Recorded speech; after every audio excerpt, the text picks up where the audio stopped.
নবীজি দাঁড়িয়ে গেলেন। এবার আনসারীকে আওয়াজ দিয়ে বলছেন, আনসারী শোনো, দাহু ফাইনাল হায়া মিনাল ঈমান। হে আনসারী, তুমি তোমার ভাইকে ছেড়ে দাও, তাকে আর বেশি কিছু বলতে যেও না। তার হায়া আছে মানে যেন তার ঈমান আছে।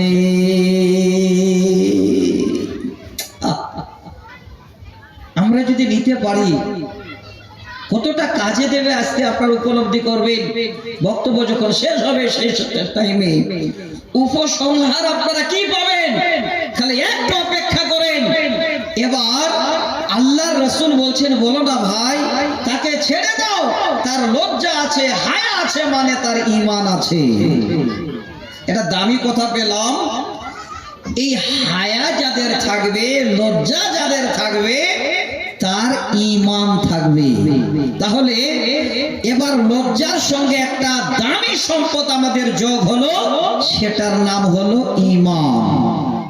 এবার আসে 4 নম্বর একটা হাদিস শোনাচ্ছি। এই কথাটাকে, এই 2 অক্ষরের শব্দটাকে বুঝাবার জন্য, যাদের লজ্জা আছে তাদের ঈমান আছে, আল্লাহ রাসূল বলে দিলেন। এবার আরেকটা হাদিস শোনাচ্ছি। হাদিসের নাম সহিহুল জামে, হাদিস নাম্বার 2032 1300। আপনাদেরকে বলছি 2000 মানে 300। আপনাদের একদম সহি সনদে এই হাদিসটাকে তুলে দিচ্ছি। হাদিসটাকে একদম সহি হাসান বলেছেন নাসিরউদ্দিন আলবানী। আমি আপনাদের চিন্তা ভাবনা করে কথাগুলো বলছি। এই হাদিসের ভিতরে এই শব্দ দুটোকে আল্লাহ রাসূল কত প্রাধান্য দিয়েছেন, যারা এখানে শুনছেন খালি একটু উপলব্ধি করুন। এবার আমার আঙ্গুল দুটোর দিকে তাকান, তাহলে হাদিসের তরজমাটা তাড়াতাড়ি বুঝতে পারবে। আগের হাদিসে শুনলাম যাদের হায়া আছে, লজ্জা আছে, তাদের ঈমান আছে। এবার এই হাদিসে আপনাদের বুঝাতে যাচ্ছি, আল্লাহ রাসূল বলছেন একটা আঙ্গুলের নাম হলো হায়া আর একটা আঙ্গুলের নাম হলো ঈমান। এই দুটো আঙ্গুল কাছাকাছিতে আছে, এই আঙ্গুল দুটোর মাঝে কোনো রকমের ডিফারেন্স নেই, একদম কাছাকাছিতে। তাহলে হায়া আর ঈমান এই রকমের দুইজন মিলে কাছাকাছি সম্পর্ক রয়েছে।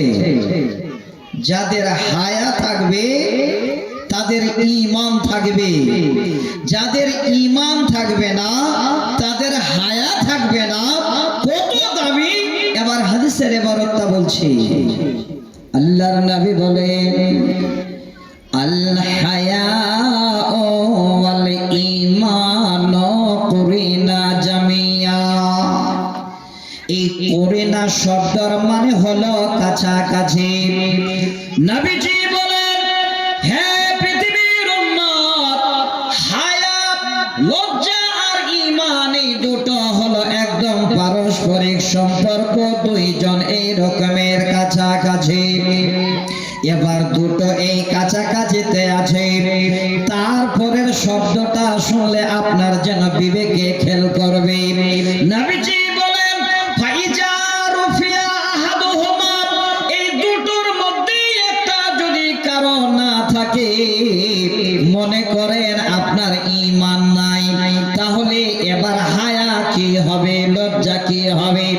আপনার লজ্জা নাই, আপনার ঈমান কি হবে? নবীজি বলছেন, ফাইজা রুফিয়া আহাদুহুমা, এই দুটোর মধ্যে একটা যদি না থাকে, ওয়া রফি আল আখার, দ্বিতীয়টা ধরে রাখতে পারবে না, দ্বিতীয়টা তোমাদের কাছ থেকে এমনিতেই বিদায় নিয়ে নেবে। শুনেন, বুঝতে পারলেন কিনা? আরেকবার বলছি, আপনার লজ্জা নেই, আপনার ঈমান থাকবে না, তার সাথে সাথে ঈমান চলে যাবে।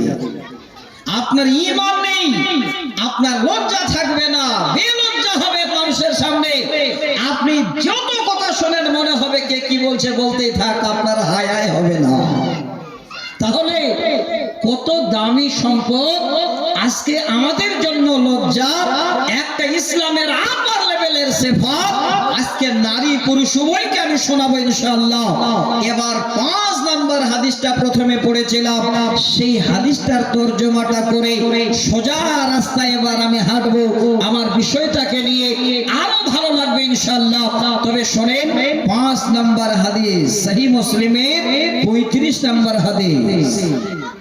আরেকবার তাকান, একদম ফ্রেশ মাইন্ড এখন বর্তমানে আমি যাই বলবো তাই আপনারা শুনবেন, কারণ এখন আর কোনো চিন্তা ভাবনা নেই, এখানে শোনার জন্য বসেছেন।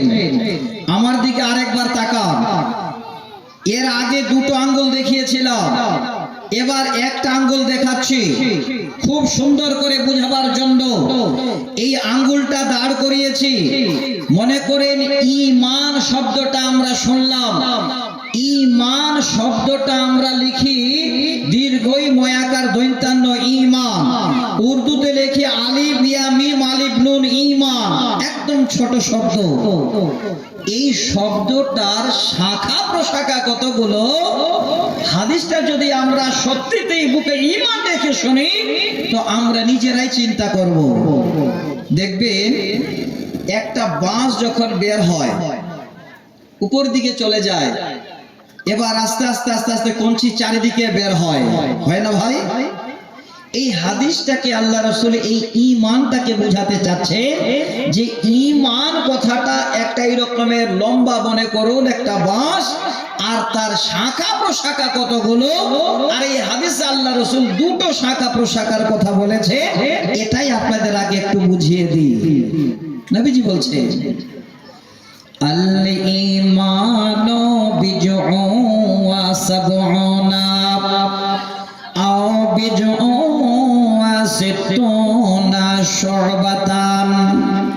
আল্লাহর নবী বলেন, ওরে পৃথিবীর উম্মতেরা, এই ঈমানের শাখা প্রশাখা হলো প্রায় 70 কিংবা 60 আরো ঊর্ধ্বে।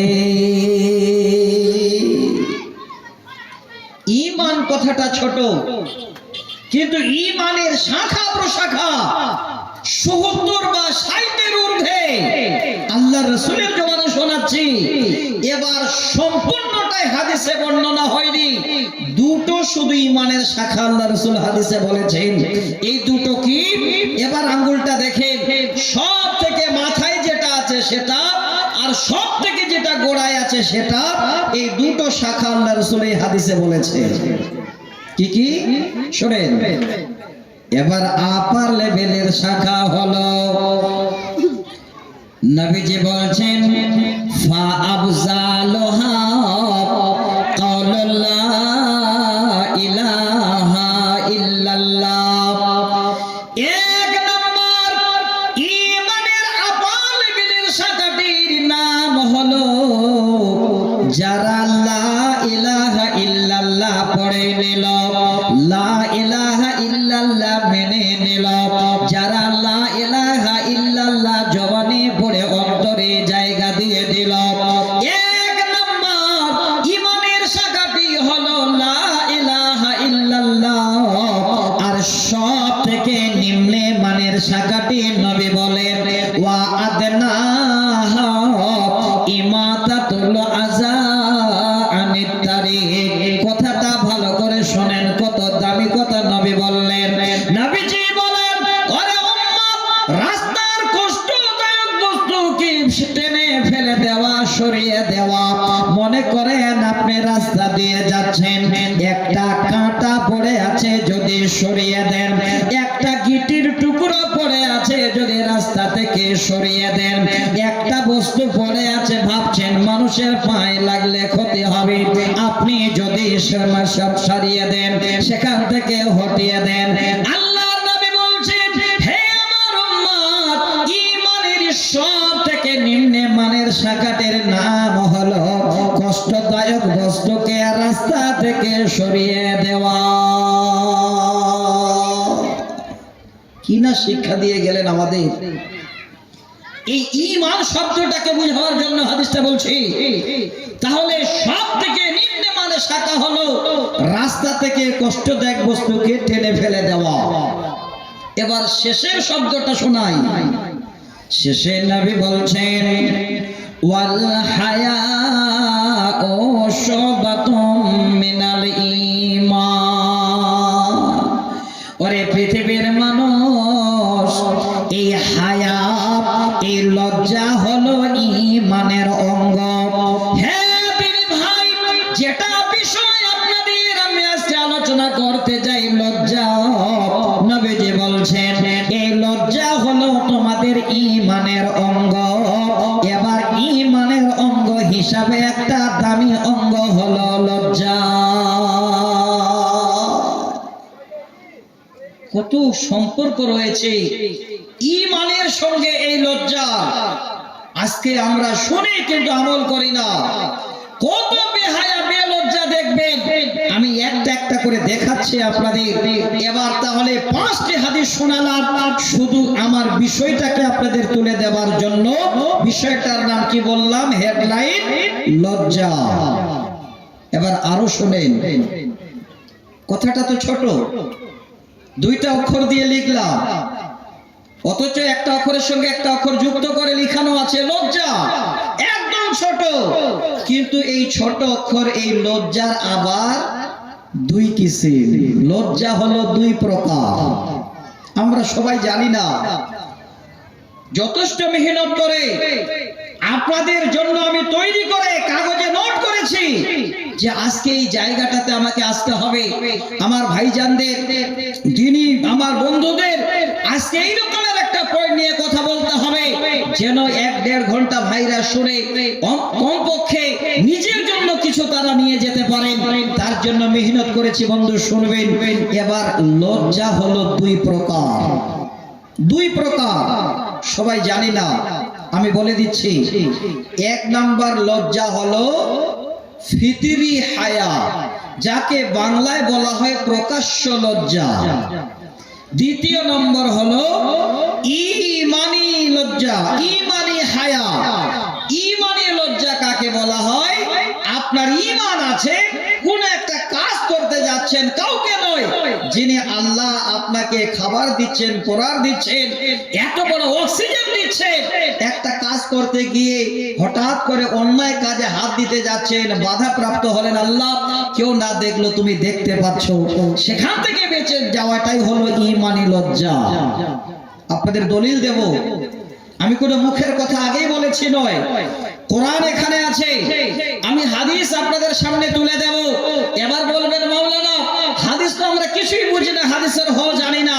এখন হাদিস আপনাকে পড়ার জন্য স্কুলে আর মাদ্রাসায় যেতে হবে না, আপনার পকেটে হাদিসের ভান্ডার ঘুরে নিয়ে বেড়াচ্ছে, কিন্তু আমরা জানি না। তাই আমি বলছি হাদিসের নাম্বার, আমি বলছি হাদিসের ইবারত। আপনি শুধু গুগলে গিয়ে এখানে সুন্দর করে সার্চ করেন, দেখবেন হাদিসটা পুরো পাবেন, বিস্তারিত তাফসীর পাবেন, যেই ভাষায় আপনি জানেন সেই ভাষায় আপনি দেখতে পাবেন। সহজ দুনিয়া আসে। প্রথম যে শাখা মানে প্রকার বললাম সেটা হলো প্রকাশ্য লজ্জা। প্রকাশ্য লজ্জা কেমন?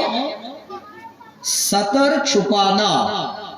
ভালো করে শুনে নেবেন, এর বাংলা হলো নিজের ইজ্জতকে ঢাকা। এবার সবাই আমরা ইজ্জত ঢাকিয়ে আছি, আশা করি আলহামদুলিল্লাহ, লজ্জার কোনো ব্যাপার নেই। একটা ছোট করে উদাহরণ নেন, দেখবেন এই মানুষের কেমন লজ্জা আছে দুনিয়াতে।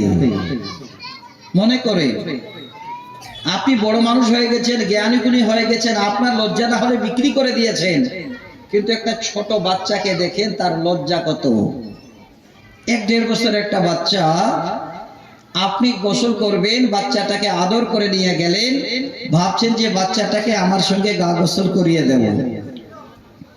ওই মুহূর্তে এবার জামা কাপড় খুললেন, শার্ট খুললেন, গাঞ্জি খুললেন, খুলে এবার ঠিক দুপুর বেলায় রৌদ্র বেরিয়েছে, এই রকমের কোন একটা একডল পানি নিয়ে বা কুয়ায় বা কোন একটা টিউবওয়েলের ধারে বাচ্চাটাকে এবার মাথায় পানি দিয়ে গা গোসল দেবেন। আপনি বাবা ভাবছেন সব জামা কাপড় তো খুলে দিলাম, ছোট বাচ্চা যদি প্যান্টটা খুলে গা গোসল দিত তাড়াতাড়ি হবে, ঠান্ডা কম লাগবে। আপনি কি করছেন? এবার মাথায় পানি ঢালার আগে ওই বাচ্চাটার প্যান্টটা খুলতে যাচ্ছেন, আর ওই যেখানে গোসল করাচ্ছেন সেখানে গ্রামের 1-2টা বাচ্চা বা কোনো লোক এসে দাঁড়িয়ে আছে।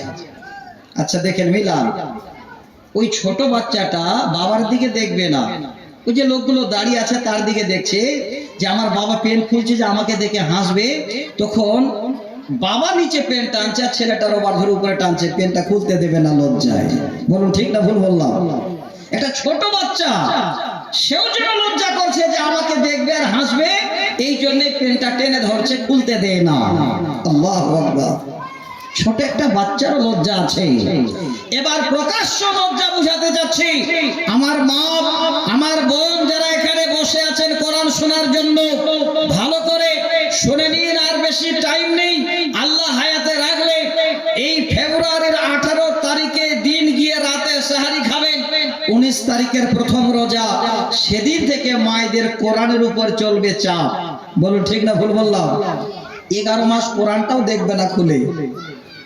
রোজার মাস আসলো খাটবো বেশি আর কোরআনও পড়বে বেশি।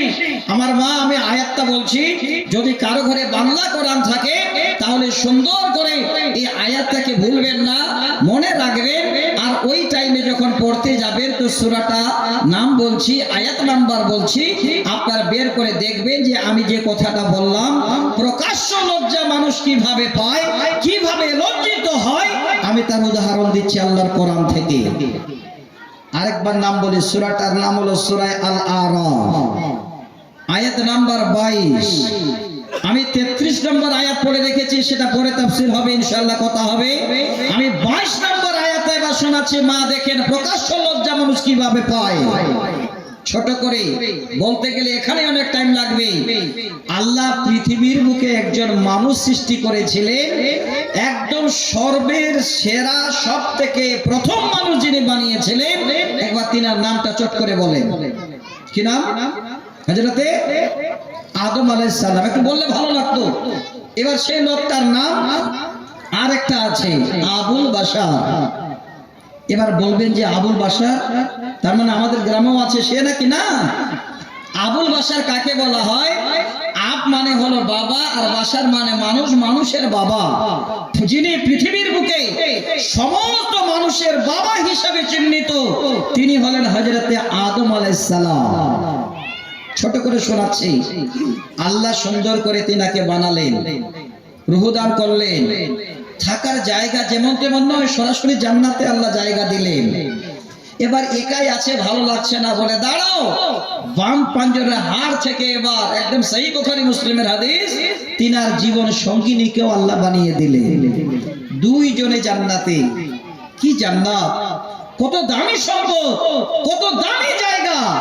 আল্লাহ এবার বলছে, ওরে আদম, তুমি আর তোমার বিবি আমার জান্নাতে চলো ফিরো, খাও, আনন্দ করো। হে আদম, পুরো জান্নাত আমি তোমাদের জন্য ফ্রি করে দিয়েছি, যা খাওয়ার মন চাই তোমরা চাও, আমি আল্লাহ ব্যবস্থা দিয়ে দেব। তবে আদম, আমি আল্লাহ তোমাদের একটু ছোট নিষেধ করছি, আমার সেই নিষেধটা তোমরা মেনে চলবে।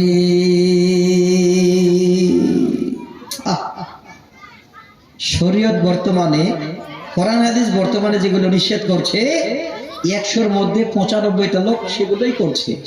দেখেন আসে কথা থেকে, এই অমান্যকারী আজকে আমরা কেন? একবার খালি ভেবে দেখেন, পুরো জান্নাতটাকে আল্লাহ ছেড়ে দিলেন দুইজনকে, আর বললেন ওয়ালা তাকরাবা হাযিহি শাজারা, খালি ওই গাছের কাছে যেও না, ফল খেও না। জানা কথা। আমার বক্তব্য এটা নয়, আমি প্রকাশ্য লজ্জা কিভাবে মানুষ পায়, প্রকাশ্য লজ্জা কি এটা জানাতে চাচ্ছি। এবার শয়তানের চক্করে পড়লো, তাফসীরে ধরেছে। এবার সব বাধা বিঘ্ন বাদ দিয়ে ওই জান্নাতের গাছে গিয়ে হাজির, দুইজনে এবার ফল তুলে মুখে লাগিয়ে খাচ্ছে। আল্লাহ নারাজ হয়ে গেলেন। আল্লাহ পাক এবার সরাসরি তিনার তরফ থেকে যেন বার্তা দিয়ে দিলেন, আদম শোনো, আমি আল্লাহ আমার তরফ থেকে কথা শুনে নাও। আল্লাহ বলছেন, ফালাম্মা যাকাশ শাজারাতা বাদাত লাহুমা সাওআতুহুমা ওয়া তাফিকা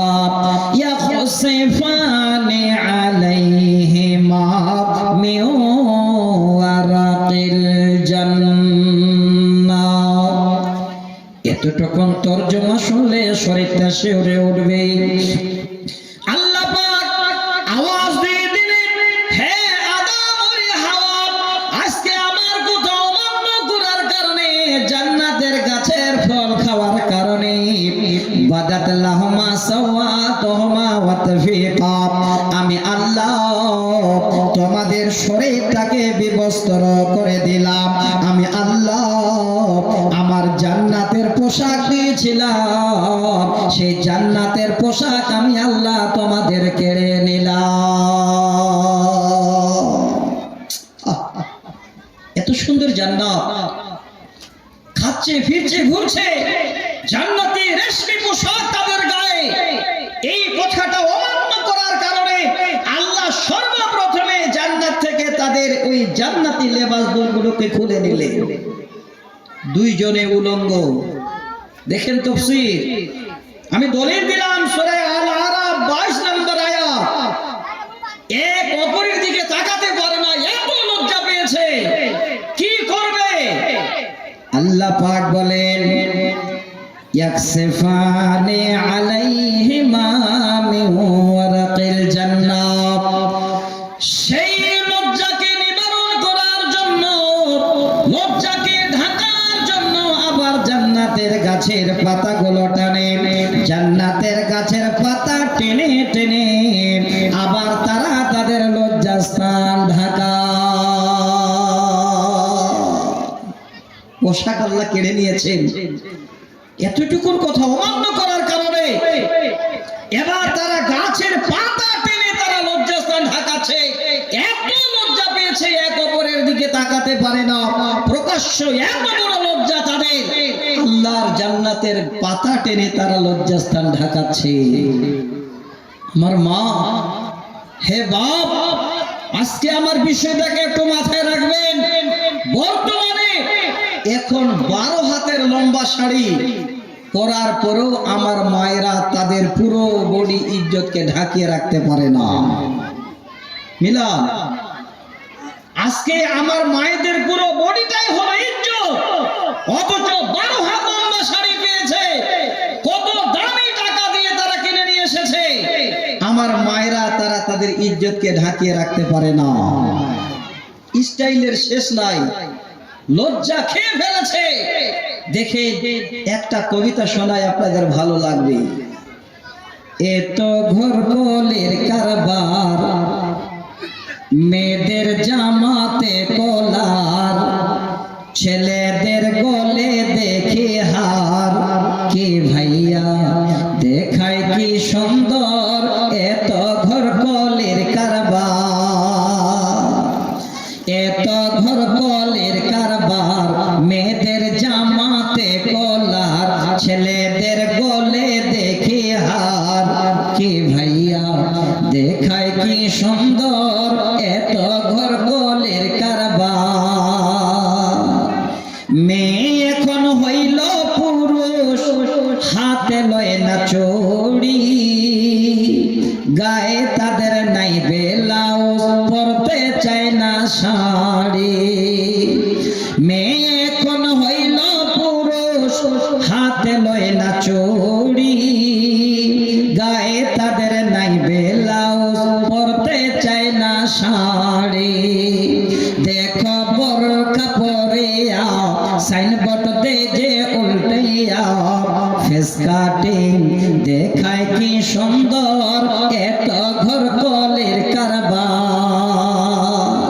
16 গিরা কাপড় লাগে ব্লাউজ ভাই, 10 গিরা বানাইলে দাদা কেমনে দেখা যায়। আগে আমার দাদিকেও দেখেছি, নানিকেও দেখেছি, চলে গেছেন। 119 বছর বয়সে আমার নানি মারা গেলেন এই 2 বছর আগে। বসে বসে লম্বা হাতা ব্লাউজ সিলাতেন, ব্লাউজ পরতেন, বয়স্ক মানুষ। এখন আর বেশি কাপড় লাগে না, অল্প কাপড়ে ব্লাউজ বানিয়ে ফেলছে। কি বলবো আপনাদের, শুধু এই লজ্জাটাকে বুঝাবার জন্য আপনাদের বলছি।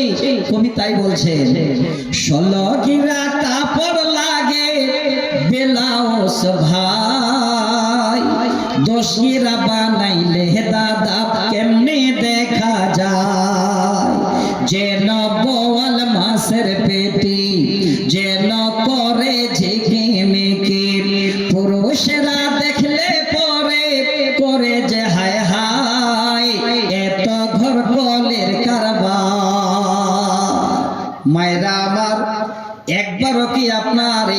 কথাটা বিবেকে আসে না। আপনাদের চিন্তা হয় না আল্লাহ এত নিয়ামত দিয়েছে, এত বড় বড় জামা কাপড় থাকা সত্ত্বেও কেন বেহায়া বেলজ্জার মতো আমরা এই চরিত্র করে চলে? আমার মায়েদের বলবো, মা, প্রকাশ্য লজ্জা হলো আপনাদের জন্য আজকে আবার প্রথম উদাহরণ। আরো শোনাচ্ছি, সহিহ বুখারীর একটাই হাদিস শুধু আজকে প্রকাশ্য লজ্জাকে বোঝাবার জন্য, 5135 নম্বর হাদিস, বুখারী মুসলিমের হাদিস। যারা বাপ এখানে আছেন আপনারা একটু কর্ণপাত করুন। যাদের ঘরে সাবালিকা মেয়ে আছে, বিয়ে দেওয়ার মতো হয়ে গেছে, মেয়ে আছে, সেই বাবারা আজকে শুনে নিন। যদি জানা না থাকে একদম নিজেই আপনি সুন্দর করে এই হাদিসটাকে আজকে আমল করবেন। মেয়েকে যদি আপনি বিয়ে দিতে চান, জামাই দেখার আগে, ছেলে দেখার আগে মেয়ের বিয়ে দেবেন মনে মনে ভাবছেন, মেয়েটাকে নিয়ে বসে একদিন মেয়েটার কাছে আগে অনুমতি নিন, মেয়েটার কাছে এজাজত নিন। এটা হলো বাবার একদম যথেষ্ট কর্তব্য মেয়েকে বিয়ে দিতে গেলে। আমরা একটু মানুষ করি এমন ছেলে মেয়ে যেন এই ইসলামী শরীয়ত মোতাবেক আমাদের জীবন যাপন হয়। আজ থেকে 4 দিন আগে আল্লাহর কসম বলছে, শোনেন, একটা মেয়ের বিয়ে হলো, সেটা আমার বন্ধুর মেয়ে। এবার এমবিবিএস করছে, থার্ড ইয়ারে এবার আজকে আবার কলকাতায় যাচ্ছে, সবেমাত্র বিয়ে হলো। ভালো করে শুনবেন, আমি কেন বলছি আপনাদের, আমার মায়েরা শুনেন। মেয়েটা এমবিবিএস করছে আপনার ডায়মন্ড হারবার, ওই যে আপনার মেডিকেল কলেজে। কোন ছেলে এখন পর্যন্ত তার পুরো মুখমণ্ডল দেখতে পায়নি। বাবা নিজেই রাখতে যায়, আসার টাইমে আবার বাবাকে যেতে হয় আনার জন্য, কারোর সঙ্গে আসে না। ওই মেয়েটার বিয়ে হলো একটা ছেলের সঙ্গে। তো আমার মেয়ের বাবা বন্ধু বলছে, ভাই ছেলে দেখতে যেতে হবে, ছেলের খোঁজ পেয়েছে একটা। কোথায় বলো? অমুক জায়গায়। যখনই বলেছে আমি বললাম ওইটাও আমার বন্ধুর ছেলে। এত বড় দাড়ি, আলহামদুলিল্লাহ, সুন্নতি দাড়ি, আর সরকারিতে পিএইচডি করছে গুয়াহাটিতে। আজকে দুপুর বেলায় পৌঁছে গেছে ছেলেটা, একদম রানিং বিয়ে, 2-4 দিনের কথা বলছি। এবার ওই ছেলেটার সঙ্গে মেয়েটার বিয়ে হলো। আহ, কি সুন্দর শরীয়তি বিয়ে। এমনিতে কোনো কথাবার্তা নেই, মেয়েটা বাবাকে বাবা বিয়ে দেবে তা তো বাবা বলেছে। এবার মেয়ে বাবাকে পুরো অনুমতি দিয়ে দিল, আর বলল যে এখানে কেউ এসে আমাকে বলবে না যে আমি বিয়েতে রাজি আছি কিনা, আমি পুরো অর্ডার দিলাম, বাবা তোমার কাছে। মসজিদে বসে বাবা সুন্দর করে মেয়ের তরফ থেকে অর্ডার নিয়ে নিয়েছেন। এবার ছেলেকে নিজেই যেন শ্বশুর, ছেলের মানে শ্বশুর ইজাব কবুল করালেন, আর ছেলের বাবা নিজেই খুতবা পড়ালেন। দেখেন কত ভাগ্যবান ছেলেটা। বলে দিয়েছিল, বাবা আমার জিন্দগিতে যেখানেই বিয়ে হোক আমার বিয়ের খুতবাটা বাবা তুমি পড়াবে। আমাকে দিচ্ছিল বলে আমার বন্ধুর কাছে চাইছিলাম যে আজকে ভাই বন্ধুর কাছে বিয়েটা পড়িয়ে নেব, কিন্তু ছেলেটার আমার আবেদনটা পূরণ করার জন্য আমি পড়াচ্ছি। নিজেই খুতবা পড়লো। এবার শেষ দোয়াটা আমাকে দায়িত্ব দিল, দোয়াটা আবার আমি পড়ালাম। আচ্ছা দেখেন কি শরীয়তে বিয়ে। নগদে 37,000 টাকা ছেলেটা পড়তে পারছে। বর্তমানে এখন গুয়াহাটি কলেজ থেকে করছে সে। 37,000 টাকা পুরোটাই 1 মাসের সে টাকা দিয়ে দিল মেয়ের হাতে, নগদ মোহরানা। কি শরীয়তে বিয়ে দেখেন। আল্লাহু আকবার। আমি বলছি বাবা যারা আছেন, আপনার মেয়েকে যদি বিয়ে দেন, ছেলে দেখার আগে, জামাই খোঁজার আগে মেয়েটার কাছে আগে অনুমতি নিন। এবার বলবেন, মৌলানা মেয়েটার অনুমতি কেমন? মেয়েটা কি করে অনুমতি দেবে আমাকে? আর বর্তমান তো এরকম নয় যে মা তোমাকে বিয়ে দিতে যাচ্ছে, বলো তুমি রাজি আছো কিনা। আর মেয়ে সঙ্গে বলতে পারে না, ছেলে দেখো আমি বিয়ে করার জন্য তৈরি আছি। বলবে? বলবে না। হাদিসটা শুনে নবীজি বলেন, ওয়ালা তুনকাহুল বিকরু হাত্তা তুস্তাজানা। হে পৃথিবীর মানুষ, তোমরা তোমাদের মেয়েদের বিয়ে দিও না হাত্তা তুস্তাজানা, যতক্ষণ পর্যন্ত ওই ওই মেয়েটার কাছে বিয়ের আগে অনুমতি না নাও। সহিহ বুখারী মুসলিমের হাদিস 5135 নম্বর হাদিস। আমি আপনাদের এই জন্য একদম দলিল দিচ্ছি। আল্লাহ রাসূলকে জিজ্ঞাসা করছেন, ইয়া রাসূলুল্লাহ, এই মেয়েটাকে আমরা বিয়ে দেব না ইজাজত ছাড়া, তো মেয়েটার ইজাজত কেমন নবী গো, আমরা তো জানি না। মেয়েটা কি করে আমরা জানবো যে মেয়েটা বিয়েতে রাজি আছে? নবীজি বলেন, ওই মেয়েটাকে যখন বিয়ের কথা বলবে হাত্তা তুস্তাজানা, আল্লাহ রাসূল বলেন সেই মেয়েটি বিয়ের কথা শুনলে যেন একটু মুস্কি মেরে হেসে লজ্জায় মাথা নিচু করে নেবে, আর কোনো কথা বলবে না। নবী বলেন, উম্মত, এই মেয়েটার লজ্জা দেখো প্রকাশ্যে, আর বিয়ের কথা কাউকে বলতে পারে না। বিয়ের কথা শুনে একটু হেসে থেমে গেল, লজ্জায় মাথা নিচু করে নিল। এই মেয়েটার লজ্জা করে চুপ থাকাটাই হলো মেয়েটার বিয়ের অনুমতি। বাবা যদি বলতে না পারে, তখন আপনারা আমরা কি করি? কি যে বলেন আপনারা জানি না, আমরা বলি ঘটক। বিয়ে যে লাগাই গো ঘটক, না কি বলেন আপনারা? ঘটক, আইবারি, আগোয়া, যেটাই বলেন। এবার ওই মেয়েটাকে দেখবেন কারো দাদি বা নানি বা বাড়িতে ভানি যারা আছে তাদেরকে দিয়ে বলে, যাও তো বলো তো মেয়েটাকে, একটু আয়েশাকে বা আমিনাকে বলো বিয়ে দিতে চাচ্ছে, রাজি আছে কিনা। দেখবেন তার ভাবি ঘরে নিয়ে গিয়ে যদি বলে, বোন রে, তোমার ছেলে দেখতে চাচ্ছে, বলো তো বোন তুমি বিয়েতে রাজি আছো কিনা, সেখানেও দেখবেন একদম ফ্রি মাইন্ডে কথা বলবে না, মুস্কি মেরে হেসে মাথা নিচু করে নেবে। শুনতে চাইবে তো হাসবে আর মাথা নিচু করে নেবে। আল্লাহ রাসূল বলছেন, হাত্তা তুস্তাজানা, যখনই আন্তাসকতা, যখনই মেয়েটা দেখবেন যে লজ্জায় চুপ হয়ে আছে আর কথা বলে না, এটাই হলো মেয়েটার ইজাজত, এটাই হলো মেয়েটার অনুমতি। তো বাপ আমার, ভাই আমার, এটাকে বলে প্রকাশ্য লজ্জা। ওই মেয়েটা যেন বিয়ের সম্বন্ধে আর কাউকে কিছু বলতে পারে না, মাথা নিচু করে নেয়। তাহলে এক প্রকার হলো লজ্জার, একটা প্রকার আপনাদের জানালাম ছোট করে, আরো উদাহরণ দিলে খুশি হতেন কিন্তু যাচ্ছি না। এবার 2 নম্বর প্রকার শুনবেন ভালো করে, সেটা হলো ঈমানি হায়া, ঈমানি লজ্জা। ঈমানি লজ্জা কেমন? সাপোজ একটা উদাহরণ দিচ্ছি, কোন একটা কাজ করতে যাচ্ছেন, যে কাজটা অন্যায়, সে কাজ থেকে বাঁচা। উদাহরণটা দিই, জালসা শেষ হয়ে গেল, এবার বাড়ি যাচ্ছেন, তো দেখছেন যে রাস্তার ধারে নতুন একটা সাইকেল কেউ দাঁড় করে রেখে দিয়েছে, কোনো লোকজন নেই। আপনি ভাবছেন চারিদিকে দেখে সুযোগ একটাই, এখানে তো কোনো লোক নেই, আর সাইকেলটাও এখানে দাঁড় করানো আছে। চারিদিকে দেখে এবার সাইকেলটা হাত দিয়ে ভাবছেন নিয়ে যেতে পারলেই কাজ হয়ে গেল। ওই মুহূর্তে এবার সাইকেলটাতে হাত দিতে যাচ্ছে, হঠাৎ করে আপনার ঈমান বাধা দিচ্ছে। কিসের?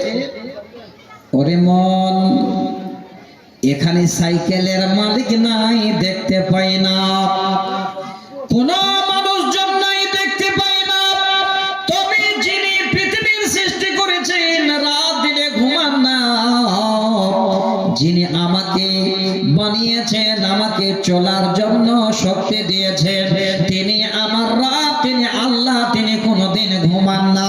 আমি সকলের চোখে ফাঁকি দিয়ে সাইকেলটা নিয়ে গেলে আমার আল্লাহর চোখে যেন কোনো মতোই ফাঁকি দেওয়া যাবে না। যাবে? একটু কথা বলে যাবে? এবার আমি বললাম যে মাওলানা আপনি সাইকেলের উদাহরণ দিলেন, দলিল আল্লাহর কোরআন খুলেন, সূরাটির নাম হলো সূরা নিসা, আয়াত নাম্বার 1, 1 নম্বর আয়াত, শেষ অংশটুকু খালি জানাচ্ছি ছোট করে। আল্লাহ পাক বলেন, ইন্নাল্লাহা কানা আলাইকুম রাকিবা, নিশ্চয় আল্লাহ আমাদের উপরে নিগরান। হ্যাঁ ভাই আমার, বাপ আমার, ভালো করে বুঝে নিন ঈমানি হায়া, ঈমানি লজ্জা কাকে বলে। আপনি কোন একটা কাজ করতে যাচ্ছেন, যেন আপনার স্মরণ হয়ে গেল আল্লাহ কেউ না দেখলো, তুমি যেন আমাকে দেখো, সেই কাজটা এবার আপনার ঈমানের বাধাতে আল্লাহকে ভয় করে বেঁচে যাওয়া, এর নাম হলো ঈমানি হায়া, ঈমানি লজ্জা। দ্বিতীয় একটা উদাহরণ দিচ্ছি, একদম খুব ভালো করে মনোযোগ সহকারে নেবেন। এই দুটো উদাহরণ যদি আজকে আমার কাছে আপনারা শুনে নিতে পারেন, আর আল্লাহ যদি আপনাদের হেদায়েতের রাস্তা দিয়ে দেন, বুঝার যদি শক্তি দিয়ে দেন, আশা করে আজকে এত বড় খরচ করে জালসা করা আপনাদের কামিয়াব। শুনবেন আমার মায়েরা, আপনাদেরও বলছি, আপনাদের সবাইকে বোঝাবার জন্য বলছি। সূরাটির নাম বলছি, সূরাটির নাম হলো সূরা গাফির। আবার সেই সূরাটাকে সূরা আল মুমিন বলা হয়। 44 নম্বর সূরার 19 নম্বর আয়াত। এতটুকু একটু শব্দ দিয়ে পুরো শরীরটাকে যেন ভাইব্রেশন করে দিতে পারেন, এই রকমের একটা আয়াত আপনাদের শোনাচ্ছি আমি। শুনবেন, কোন মা কোন বাবা কোনদিন চায় না যে কারো সন্তান খারাপ হোক, সন্তান ভেস্তে যাক, কেউ চায় না। অনেক মা আছেন খুব জ্ঞানী গুণী, ছেলে মেয়েকে ঠিক মতো করে গাইড করে।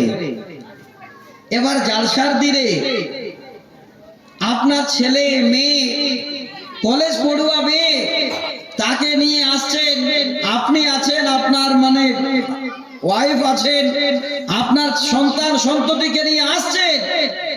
আর জালসার দিন তো আপনার মেয়ে কলেজে গেছে, এক বন্ধুকে দাওয়াত দিয়ে দিয়েছে।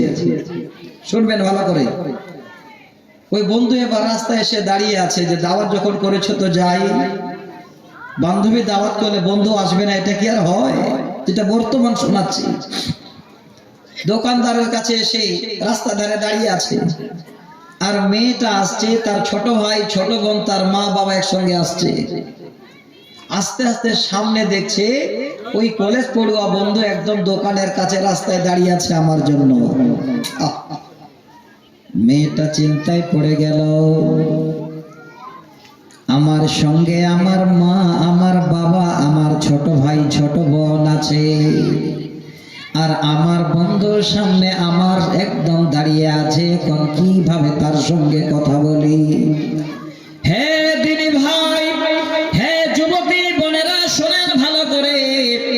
আমরা এবার মা বাবাকে ফাঁকি দেওয়ার চেষ্টা করি, যেতে যেতে কাছাকাছি যখন হয়ে যায়, এবার চোখ দিয়ে ইশারা করে ছেলেটাকে বলে, ভাই এখন আর কথা বলা যাবে না, দাঁড়া, আমার মা বাবা আছে। চোখ দিয়ে ইশারা করে, চোখ দিয়ে এবার ইশারা করে দিল। ছেলেটা চুপ হয়ে গেল, ভাবছে পরে দেখা হবে। যেটা বুঝাতে চাইছে এবার শোনেন, ঈমানি লজ্জা ঈমানি হায়া বুঝাবার জন্য বলি, আপনারা কিংবা আমার বোনেরা, যদি আপনি চোখ দিয়ে ইশারা করেছেন, আপনি ভাবলেন আমার মা জানতে পারল না, আমার বাবা জানতে পারল না, কিন্তু যিনি আপনার চোখ বানিয়েছেন, চোখের ভিতরে পাওয়ার দিয়েছেন, যিনি এত বড় নিয়ামত আপনাকে দিয়েছেন, তিনি আল্লাহ। আপনার চোখের ইশারাটা বুঝতে পারে কি পারে না? বলো, পারে না? আপনি চোখ দিয়ে ইশারা করলেন, মা বাবাকে ফাঁকি দিয়ে দিলেন, আল্লাহ কি আপনার চোখের ইশারা জানেন না? শুনেন, আল্লাহর কোরআন বলছে, আল্লাহ পাক বলেন, ইয়ালামু খাইনাতুল আয়ুনি ওয়া মা তুখফিস সুদূর। আল্লাহ বলেন, বান্দারে, তোমরা যদি চোখ দিয়ে ইশারা করো, আমি আল্লাহ তোমাদের চোখের ইশারা পর্যন্ত জানি। শুধু তা নয়, ওয়া মা তুখফিস সুদূর, তোমার অন্তরের ভিতরে কি তুমি সংকল্প করো, আমি আল্লাহ সেটাও যেন তোমার খবর জানি। আমার দিনী ভাই, আমার বোনরে, আপনাদের বোঝাতে চাই, ঈমানি লজ্জা যদি থাকে, 100% আপনি খারাপ জায়গা থেকে বেঁচে যাবে। এতটুকু যদি চিন্তা হয়, আপনারা ভালো হয়ে যাবেন,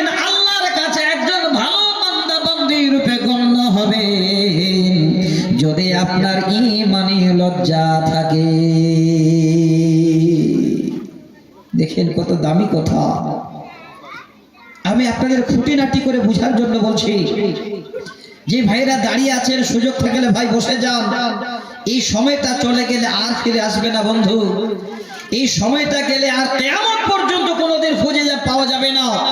আর একটা শুধু কালো উদাহরণ দিচ্ছি, তারপরে দেখবেন আবার সুন্দর করে একটা উদাহরণ দেব, অন্য একটা দৃষ্টান্ত আপনাদের তুলে দেব। আপনারা নিজে অবাক হয়ে যাবেন যে আল্লাহ, হয়তো এই কথাটা কোনোদিন শুনেছি কি শুনিনি, আল্লাহ তুমি ভালো জানো। 3 নম্বর উদাহরণ দিচ্ছি, ঈমানি লজ্জা। সূরাটি অনেক পড়ি, মুখস্থ আছে। সূরাটির অনেক বড় ফজিলত আছে। সূরাটির নাম হলো সূরায়ে মুলক। নামাজে আলেম ওলামারা পড়েন, তাবারাকাল্লাযী বিয়াদিহিল মুলকু ওয়া হুয়া আলা কুল্লি শাইইন কাদির। অনেক ফজিলত সূরাটির আছে। আমি এই ফজিলত শোনাতে যাচ্ছি না। এই সূরা মুলকের 13 নম্বর আয়াত শুধু ঈমানি লজ্জা কাকে বলে সেটা বুঝাবার জন্য আপনাদের শোনাচ্ছি। শুনবেন।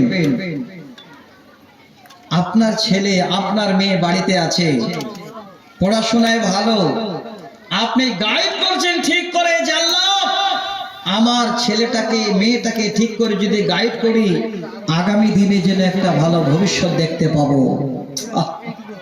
আমি মায়েদের বলবো, মা, হে বোন, ছেলে মেয়েদের গাইড করার জন্য 1 নম্বর টিচার হলো মা। বলুন ঠিক না ভুল বললাম? আল্লাহ আমার ঘরে একটা সন্তান দিয়েছেন, আলহামদুলিল্লাহ। এখনো সন্তান আমার দাঁড়িয়ে মানুষের সামনে কথা বললেই বলে এই জায়গায় পৌঁছার আল্লাহ আমাকে পৌঁছে দিয়েছেন। আল্লাহ তো অবশ্যই পৌঁছিয়েছেন, কিন্তু মেন গাইডলাইন হলো আমার মা। ছেলেটা বলে, আমার ছেলেটা এমবিবিএস ডাক্তার, আলহামদুলিল্লাহ, এবার 2nd ইয়ারে উঠলো। ওই ছেলেটাও আজকে আমার যাচ্ছে কলকাতায়। তো শুধু তার মা যদি অসুস্থ হতো, আমার ছেলের মার কথা বলছি, জ্বর যদি হতো, তারপরেও 11টা পর্যন্ত বসে নিয়ে তাদের পড়াতো। আমার আল্লাহ একটা মেয়ে দিয়েছেন, এই 2 তারিখে মাধ্যমিক পরীক্ষা, আলামিন মিশনে আছে। একটু সত্যিতেই ভালো লাগছে এই জন্য যে আপনারা নিজেরা একটু তৈরি হন, আমার মা একটু গাইড করেন। দেখবেন আপনার যদি ঈমানি লজ্জা থাকে, আপনার ছেলে মেয়ে একটা ভালো পজিশন পেয়ে যাবে। অনেকটাই মা বাবার উপরে আবার ডিপেন্ড করে এই বাচ্চাদের ভবিষ্যৎ। অনেক বাবা আছেন, লিখে দেন ভালো করে, আপনি যত পাপ করেন, যত অন্যায় করেন, দেখবেন হয়তো আল্লাহ নারাজ হয়ে আপনার পাপের এই ফল সন্তানকে ভোগ করতে হয়। আমি বলছি বন্ধু, হে বাপ, হে ভাই, আজকে আপনারা যারা বসে আছেন আমার মায়েরা, এই আয়াতটাকে শোনাচ্ছি, আবারও বলছি আয়াতটা কত দামি। আজকে ঈমানি লজ্জা আমাদের নেই বলে একটু খালি মনে রাখবেন, জীবনে কাজ দেবে। যেটা বুঝাতে চাচ্ছিলাম, মা গাইড করছে 11টা পর্যন্ত, তারপরে বলছে মা, বেটিকে বলছে কিংবা ছেলেকে বলছে বাবা 11টায় ঘুমিয়ে যাও, আবার ফজরের আজান হবে, ফজরের সালাত আদায় করে আবার পড়াশোনা শুরু করবে। ওই টাইমটাতে আরো বেশি পড়াশোনা মুখস্থ হয়, বাবা তুমি বড় মানুষ হবে। বর্তমানে এবার কোন ছেলে মেয়ে 11টার সময় মা বাবার কথা শুনে শুয়ে গেল, একটু মিলিয়ে নেবেন। টাইম আছে কি? আছে তো? আচ্ছা ঠিক আছে, থাকলে বলেন, আমি ঠিক জায়গাটাতে একটু আগে যাই। আচ্ছা ঠিক আছে, কোনো ব্যাপার নাই, আপনারা ওইদিকে তৈরি রাখবেন। যাক আলহামদুলিল্লাহ, টাইম একটা আছে, তাড়াতাড়ি করে বলা যাবে। শুনবেন, এবার যে কথাটা আপনাদের জানাতে চাচ্ছিলাম, মা বলল তুমি রাত 11টায় শুয়ে যাও। শুয়ে গেল বাচ্চা কাচ্চা, আর সেই সময় বাতি অফ হয়ে গেল, মা বাবা ঘরে ঢুকলো, সন্তান ঘরে ঢুকে গেল, বাতি অফ হয়ে গেল।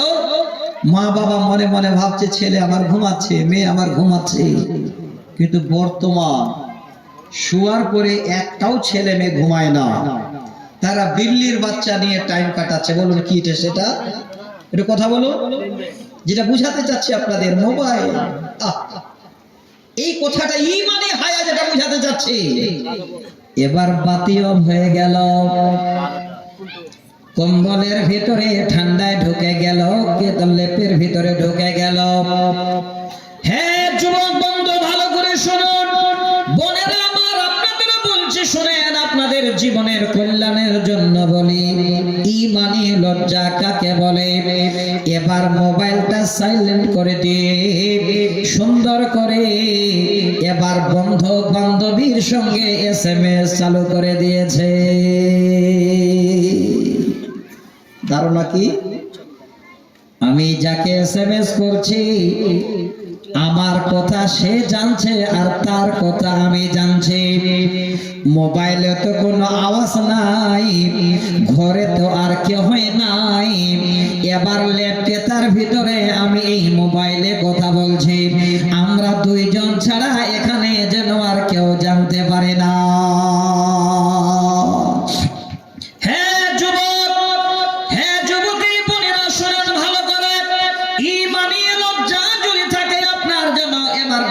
কাজ করবে আল্লাহ, আমি এই মোবাইলে যদি মোবাইল সাইলেন্ট করে দিয়ে SMS করি, আমার বন্ধু জানতে পারে, তার কথা আমি জানতে পারি, কিন্তু মিডিলে এমন একজন আছে আমাদের দুইজনের SMS যেন বলার আগে তিনি জেনে ফেলে।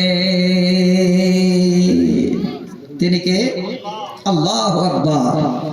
আল্লাহর কোরআন বলেন সূরা মুলক 13 নম্বর আয়াত আল্লাহ বলেন ওয়া আসিররু কওলাকুম আবিজহারু বিহি ইন্নাহু আলিমুম বিজাতিস সুদূর। আল্লাহ পাক বলেন ওরে বান্দা বান্দিরা, তোমরা যদি চুপিয়ে চুপিয়ে কথা বলো বা উচ্চ আওয়াজে কথা বলো, আমি আল্লাহ তোমাদের সম্পূর্ণ আওয়াজ SMS আমি যেন জানি। ইন্নাহু আলিমুম বিজাতিস সুদূর, নিশ্চয় আমি আল্লাহ তোমাদের অন্তরের খবর পর্যন্ত জানি। এতটুকুন যদি লজ্জা হয়, আল্লাহ তুমি রাত দিয়েছো আরামের জন্য, পড়াশোনা হয়ে গেল এখন আরাম করি, এতটুকু যদি ভয় হয় আর মোবাইলে SMS হবে না, বন্ধ হয়ে যাবে, যদি মানে লজ্জা থাকে, আমি আপনাদের দুইটা পয়েন্ট বললাম। এই লজ্জা দুই প্রকার, একটা ফিতরি লজ্জা, প্রকাশ্য লজ্জা, আর একটা হলো ঈমানি লজ্জা। তিনটা জিনিস চট করে বুঝে নিন, তারপরে দুটো জিনিস আর বলছি। আমি লজ্জাকে বোঝার জন্য প্রথমে 5টা হাদিস শোনালাম। এবার লজ্জা দুই প্রকার আপনাদের বললাম, এবার দুটো আর দামি কথা বলছি, খুব ভালো করে শুনে রাখবেন, কাজে দেবে। যিনি মানুষ সৃষ্টি করেছেন, যিনি পৃথিবী সৃষ্টি করেছেন, যিনি হলেন পৃথিবীর স্রষ্টা, তিনি আল্লাহ, তিনারও লজ্জা আছে, আল্লাহরও লজ্জা আছে। এবার বলবেন মাওলানা তিনি তো আল্লাহ, তিনার আবার কেমন লজ্জা? দ্বিতীয় নাম্বার হলো পৃথিবীর সর্বের শ্রেষ্ঠ মানুষ, একটু নামটা বলুন, কি নাম? নবী মুহাম্মদ রাসূলুল্লাহ সাল্লাল্লাহু আলাইহি ওয়াসাল্লাম, তিনারও লজ্জা ছিল। তাহলে এবার এই দুটো কথা শুনলে আপনাদের আরো যেন মনের ভিতরে একটু আনন্দ জাগবে যে লজ্জা কত দামি সম্পদ, আল্লাহরও লজ্জা আছে। এবার এই কথাটা বোঝার আগে, বলার আগে আপনাদের একটা হাদিস শোনাচ্ছি, খুব ভালো করে শুনবেন। এতক্ষণ যা শুনলেন এই দুটো কথা শোনাবো, আমার টাইম পর্যন্ত হয়ে যাবে ইনশাআল্লাহ। একদম সহি হাদিস, আবু দাউদের হাদিস, 4014 নম্বর হাদিস, 4014 হাদিস নাম্বার। একদম সংক্ষেপে বলছি, এই রকমের লজ্জা পৃথিবীর বুকে আমরা যারা করি না, তার মধ্যে পুরুষেরা আমরা একজন। আমরা লজ্জা খালে মায়েদের দেখি, অমুক মায়ের লজ্জা নাই, অমুক মা মাথায় কাপড় দেয় না, অমুক মায়ের মন করে ঘুরে বেড়ায়, বলি না? কিন্তু বাবা খালে মায়েদেরকেই দেখতে পাও, গালি দাও। আপনি বাবা যে লেংটি মেরে গা ধরে, ওটা কি আপনাকে কেউ বলবে না? এখন মডার্ন যুগে কোথায় যাচ্ছে সুইমিং পুল আর কোথায় ঘুরতে গো? যুবক বন্ধু যারা যারা গেছেন এই 1 জানুয়ারি থেকে কোথায় একটু হাত তুলে তো কে কে গেছেন? একটাও যায়নি, কত ভালো মানুষ দেখছেন। এবার ঘুরতে গিয়ে গা গোসল দিতে কাছে তো পেন পরে, নাউজুবিল্লাহ, এই মুসলমানের বাচ্চা। শুনেন হাদিস শোনাচ্ছি, আল্লাহ রাসূল একদিন রাস্তা দিয়ে হেঁটে আসছে, আমার মায়েরা শুনে খুশি হবে আশা করি। মায়েদেরকে আমরা অনেক গালি দিই, মায়েরা মাথায় কাপড় বলে তার জন্য গালি দিই, মায়েরা বড় শাড়ি পরে চারিদিকে তাদের মানে মানে মানে ঢাকা শরীর ঢাকা থাকে না, গালি দিই। আর আপনি যে রাস্তার ধারে মার্কেট মেরে লেংটি মেরে পেন করে গা ধুইছেন, আপনাকে কেউ গালি দেবে না? এটা কে বলেছিল আপনাদের? হাদিসটা শুনে আল্লাহ রাসূল একদিন রাস্তা দিয়ে আসছে, রাবি হযরতে ইয়ালা বিন উমাইয়া রাদিয়াল্লাহু তাআলা আনহু হাদিসের রাবি, তিনি বলছে আস্তে আস্তে আল্লাহ রাসূল দেখছেন একজন মানুষ রাস্তার ধারে লুঙ্গিটা এইভাবে তুলে বা যা কাপড় ছিল সেই যুগে তুলে আর গা গোসল দিচ্ছে খালি গায়ে। আল্লাহু আকবার। পুরুষের লজ্জা আছে, এটা নয় যে আপনি শুধু কাল ফাঁকা পিলতে সকলের সামনে গা ধুবেন হরণ করে, না। দেখেন ভালো করে, হাদিস শোনাচ্ছি, এবারও পড়ছি সহ। ইতিমধ্যে এবার আল্লাহ রাসূল চলে আসলেন, আসার পরে খুতবাতে উঠলেন, খুতবাতে উঠে এবার আল্লাহ রাসূলের মুখে হাদিসটা বের হচ্ছে। নবীজি বলেন, ইন্নাল্লাহা হাইয়ুন সিত্তিরুন ইউহিব্বুল হায়া ওয়াস সিত্তিরা ফাইজা তাসালা আহাদুকুম বিসিত্তির। তরজমা শুনেন, আপনাদের ভালো লাগবে। আল্লাহ নবী বলেন, নিশ্চয় আল্লাহ তিনি যেমন পর্দা করেন এবং পর্দাকে পছন্দ করেন, ইউহিব্বুল হায়া ওয়াস সিত্তিরা, যারা দুনিয়ার বুকে লজ্জা করে, যাদের লজ্জা আছে এবং যারা দুনিয়াতে পর্দা করে চলে, আল্লাহ পাক যেন তাদের ভালোবাসে। ফাইজাকতাসালা আহাদুকুম বিসিত্তির। নবী এবার খুতবাতে উঠে বলছেন, হে আমার সাহাবীরা, যদি তোমরা কেউ গোসল দাও যেন তোমরা একটু পর্দার ভিতরে একটু আড়াল হয়ে যেন গোসল দাও। তার মানে জানতে পারলাম, পুরুষ মানে এটা নয় যে প্রকাশ্যে খালি জায়গায় পুরো বডি উদান করে এবার আপনি এতটুকুন পেন পরে গা ধুবে। আপনার লজ্জা হওয়া উচিত। আপনি গা গোসল দেবেন একজন পুরুষ মানুষ, আপনার তো ইজ্জতের দাম করা উচিত। তাহলে আজকে আমার মায়েদের শুধু দোষারোপ দিয়েন না। এবারে হাদিসটা শোনালাম, এবার এই দুটো কথা বলে চট করে আমি বিদায় নেব। আল্লাহরও হায়া আছে, আল্লাহরও লজ্জা আছে। তবে আমরা ভাগ্যবান, যদি আমরা মেনে নিই তো জীবন কামিয়াব। দুটো হাদিস শোনাই ছোট করে, আমরা সেটা করি না। মোবাইল দেখতে দেখতে রাত পার করে দিই আর ঘুমাই তখন 10টার সময় উঠি। আল্লাহ রাসূল বলছেন, রাতের 3/4 অংশ যখন চলে যায়, রাতের 3 ভাগের 2 ভাগ যখন চলে যায়, ধরুন 2টার পর থেকে 2:30টার পর থেকে শুরু করে ফজর পর্যন্ত, ওই টাইমে আল্লাহ পাক সপ্তম আকাশ থেকে ছেড়ে একদম সব থেকে নিচের আকাশে নেমে আসে। আমরা দুঃখে আছি, কান্না করে মানুষের সামনে বলো না, এ তো খাচ্ছি, যে কোনো বরকত নাই, এরকম বিপদে পড়ছি, এতদিন ধরে বিয়ে করা হলো, একটা সন্তান নাই, পাবেন কি করে? সুযোগটা নিন, সুযোগ আছে এখনো। আল্লাহ রাসূল বলছেন, শেষ আকাশে আল্লাহ নেমে আসেন। আসার পরে কি বলেন? বান্দারে, ওরে বান্দে আমার, তোমাদের কি প্রয়োজন আমার কাছে চাও, আমি আল্লাহ তোমাদের দেব। আল্লাহ বলছে, আমার কাছে চাও, আমি তোমাদের দেব। ওই টাইমে আমরা চাইবো কি? তখন আরামসে নাক ডেকে ঘুমাচ্ছি, আর এমন ঘুম ধরছে একদম 6টা বেজে, তাও ঘুম ভাঙে না। ভাঙবে কি করে? আশ্রয় নিয়েছে শয়তান, আপনার নাকের ডগায় গিয়ে এভাবে সুন্দর করে আপনাকে আওয়াজ দিয়ে বলছে, আর মাথায় হাত বুলাচ্ছে, বলে উরকুজ লাইলান তাবিলান, ঘুমা, আরো ঘুমা, রাত অনেক লম্বা, অনেক লম্বা। চেতন হতে দেয় না। এবার যদি চেতন পেয়ে দেখছে সকাল 8টা হয়ে গেছে। বুঝেন কি প্রয়োজন আপনার, কি দরকার আপনার, কি চাওয়ার আপনার প্রয়োজন আছে। রাত্রি বেলায় বিছানা থেকে উঠে যান, হাঁটতে হাঁটতে মসজিদে যান, ওযু করে 2 রাকাত নামাজ পড়েন, সালাত আদায় করেন, তারপরে আল্লাহর কাছে হাত উঠান।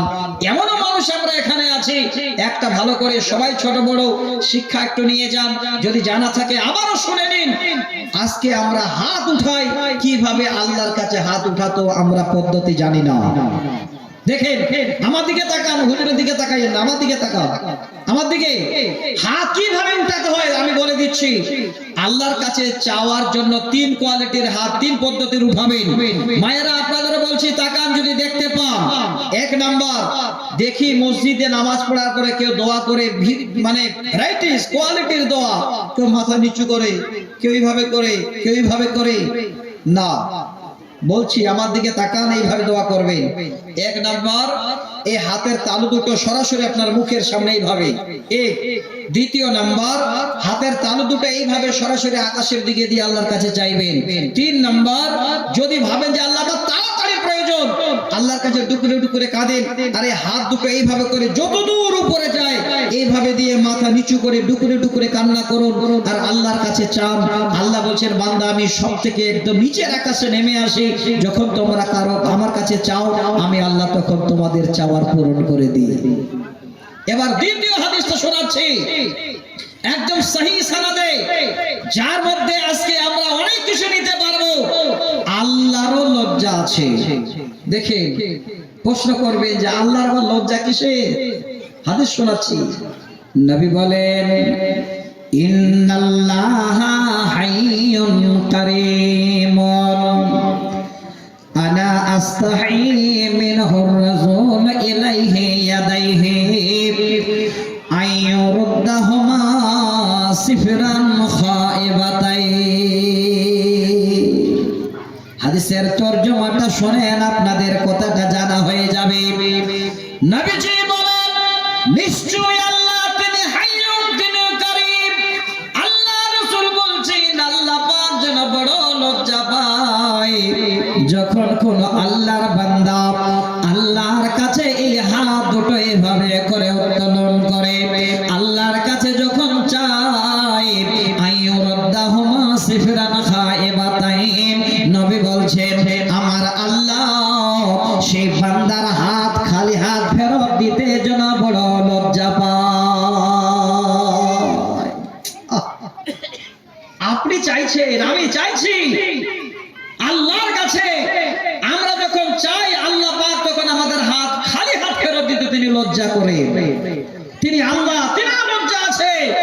তাহলে আজকে আমরা বেলজ্জা হয়ে দুনিয়া করছি, একটু বিবেচনা করবেন। এবার শেষে আর মাত্র 3-4 মিনিট টাইম আমার। আল্লাহর রাসূলের যে হায়া ছিলেন, সহিহ বুখারী মুসলিমের একটা হাদিস শোনাচ্ছি আপনাদের, সহিহ সনদে, হাদিস নাম্বার 63-62। হাদিস নাম্বার আপনাদের এই জন্য বললাম 6362 হাদিস নাম্বার। এই হাদিসের রাবী হযরত আবু সাঈদ খুদরী রাদিয়াল্লাহু তাআলা আনহু। একটু কালে শুনিয়ে যায়, আর টাইম পাওয়া যাবে না। আল্লাহর রাসূল বলছেন, কান রাসূলুল্লাহ সাল্লাল্লাহু আলাইহি ওয়াসাল্লাম আশাদ্দ হায়াআন মিনাল আদরাই ফি খিদরিহা। আল্লাহ রাসূলের এত লজ্জা ছিল, এত লজ্জা ছিল, কুঁয়ারি মেয়েদের থেকে আল্লাহ রাসূল বেশি লজ্জা করতেন। তাহলে যিনি পৃথিবীর সর্বশ্রেষ্ঠ মানুষ, তিনার এত লজ্জা, দুনিয়া করতে গিয়ে এত লাজুক ছিলেন, আর তিনার উম্মত আজকে আমরা বেলাজুক, বেহায়া, বেলজ্জা হয়ে ঘুরে বেড়াচ্ছি। মেন পয়েন্টটা, কথাটা বলে আপনাদের কাছে বিদায় নিচ্ছি।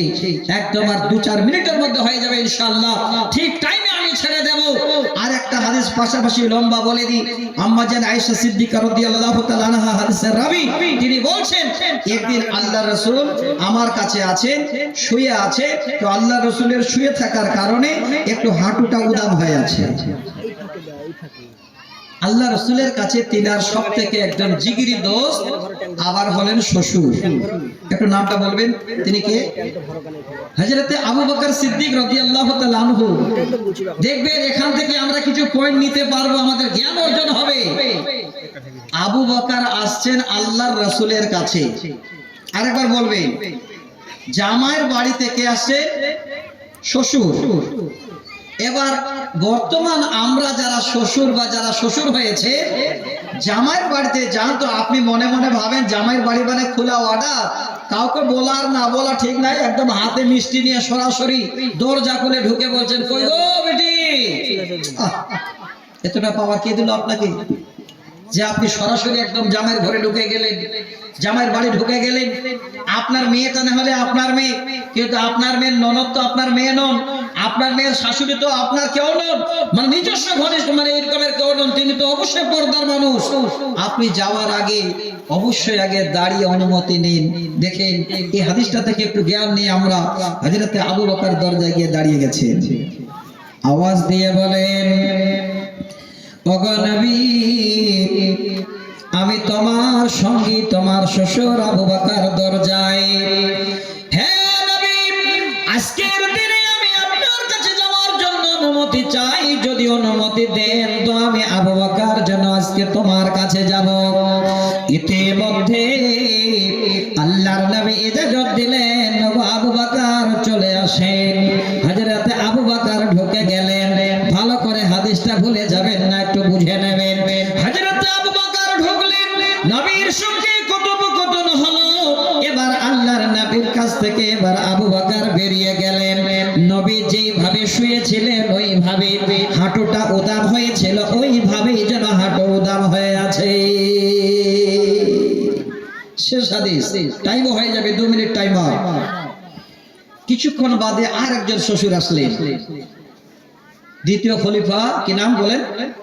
হযরতে উমর। তিনিও শ্বশুর। তিনার মেয়ের সঙ্গে কিভাবে বিয়ে হয়েছে সহিহ বুখারীর দ্বিতীয় খণ্ডে কিতাবুল মাগাজিতে একদম দ্বিতীয় পৃষ্ঠায় হাদিসটা লম্বা করে লিপিবদ্ধ আছে। হযরত উমর এবার দাঁড়িয়েছে, মুহাম্মদ বিন আব্দুল্লাহ, আমি উমর এসেছি, একটু যেতে চাই, অনুমতি হবে? নবী বলছেন চলে আসো। শ্বশুর তো অনুমতি দিচ্ছেন জামার ঘরে ঢুকতে। আবার চলে আসলেন। ইতিমধ্যে কথোপকথন হলো, হযরতে উমর বেরিয়ে গেলেন। আল্লাহর নবী কাঁধ হয়ে শুয়ে আছেন, আবার হাঁটুটা উদাম হয়ে আছে। কিছুক্ষণ বাদে আবার যেন আর একজন লোক আসেন, তিনি তৃতীয় খলিফা। তিনি শ্বশুর নন, তিনি হলেন জামাই।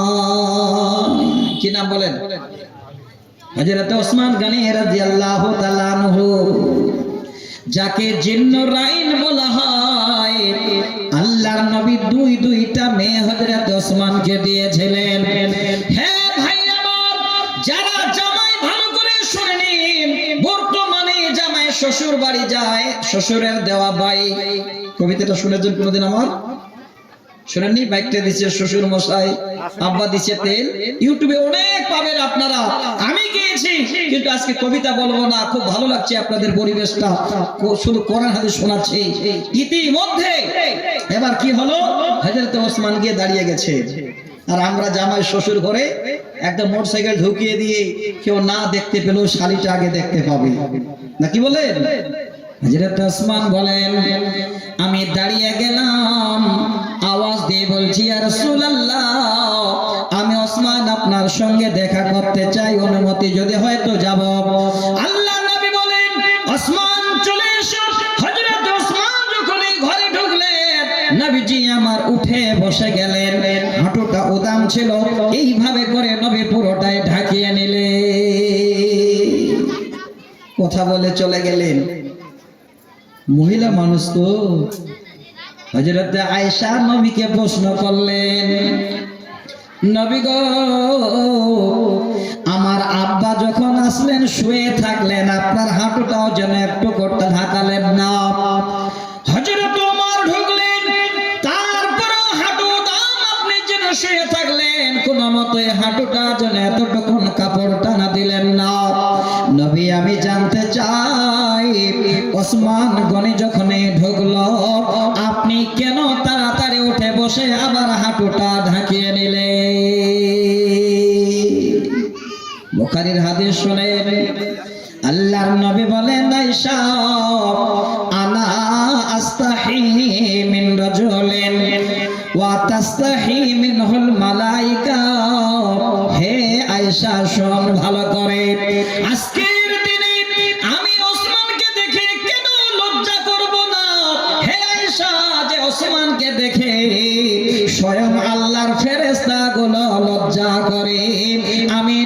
কেন ওসমানকে দেখে লজ্জা করব না? কি বুঝাচ্ছেন আমাদের দিন? তো ভাই বন্ধু, আরো কিছু অনেক কথা বলার ছিল, অনেক লম্বা বিষয়। মায়েরা কি করে লজ্জা করে চলবে? সেই বুখারীর 5652 নম্বর হাদিস শুনলে মায়েরা খুশি হতেন। আল্লাহর কোরআন সূরা কাসাস বেশি নয় 3টে আয়াত শুনলে মায়েরা খুশি হয়ে যেতেন। কি করে আমরা জীবন যাপন করব? টাইম শেষ, আমাদের একটু বেয়াদবি হলো। আমি আপনাদের যা টাইম ছিল 3 মিনিট টাইম একটু বেশি নষ্ট করে দিলাম, ক্ষমা করে দেন। আসসালামু আলাইকুম ওয়া রাহমাতুল্লাহি ওয়া বারাকাতুহু।